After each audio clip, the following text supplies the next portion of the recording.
It only takes a sunny day. One bright day is enough to suddenly feel lighter, happier, and inspired. That is exactly how I felt earlier this month when I sat down to paint and at last the sun came out. The cats joined me in the studio, each taking their turn sunbathing by the window. The room was quiet, the air was still. Outside, I could hear the birds. It truly felt like the arrival of spring, a moment long awaited and deeply craved. Over the past few months, I've been immersed in my winter series, working through darker tones and quieter moods. But on that particular morning, I felt ready more than ever to move towards something new and to follow wherever this fresh spring air might lead. Much of my work begins with scenes from everyday life. I am drawn to domestic moments because they reflect the rhythm of my own days, but also because they reveal how much beauty can live in the small and often overlooked details. Learning to see beauty in the mundane has become one of my greatest sources of inspiration. The idea for this painting began during one of my evening sketchbook sessions. I found myself drawing a simple scene, a figure sitting beside a pot of orchids. Orchids have always been a special flower in my family. My father keeps a wonderful collection of them in his salon, which he cares for with great love. There seems to be something about his hands when it comes to these plants. Some of his orchids have been blooming for more than 10 years and look healthier than ever. I bought my own first orchid at the end of 2022, a beautiful white one.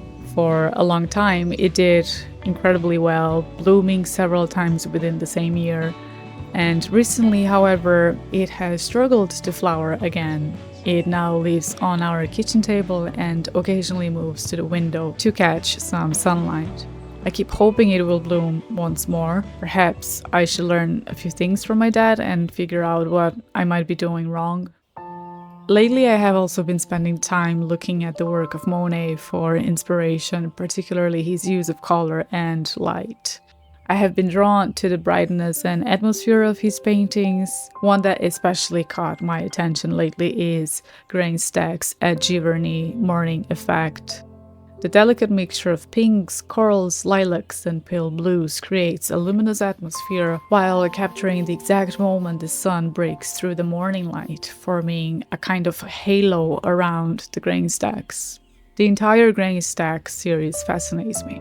What fascinates me as well in Monet's work is the way he explored how the same subject transforms through changes in weather, light, and season. It is something I have been curious to explore in my own practice, observing how the passing seasons subtly shift both the themes and the color palettes in my work. It is fascinating to see how a single image can change so dramatically when viewed through time. With this painting, I wanted to move away from the deep blues that dominated my recent works and instead embrace colors that feel more aligned with the arrival of spring: soft pinks, light yellows, and vibrant orangey reds, the kinds of shades we begin to notice in the first flowers preparing to bloom. But the inspiration for these color schemes did in fact come from Monet's grain stacks.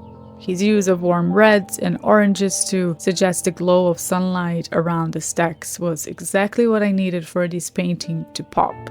I incorporated those tones into the table where the orchid rests, allowing the painting to feel warmer and more vibrant overall. I've also been enjoying lovely walks around the garden with Gigi, now that the sun has been showing and the air is no longer so cold. Even the tree outside, the one that has appeared in many of my recent works, is beginning to change, going from bare branches to small red leaves and delicate white flowers. It's nice to develop a more attentive eye for the passage of time in nature and, in turn, in our own lives. I have been appreciating the direction of my recent work.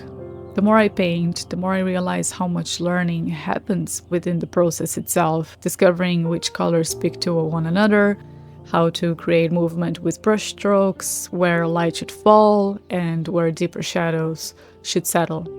Even Adrian noticed the difference when he came home that day I finished this piece. His first reaction was about the colors, how much brighter and happier the painting felt.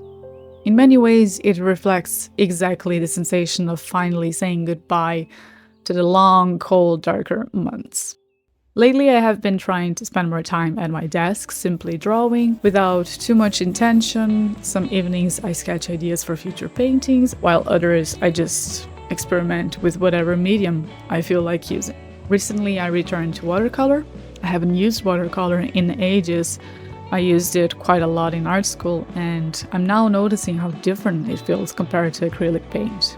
There's something very satisfying about watching it spread on the paper. It feels perfect for quiet evenings or for moments when I want to slow down a bit.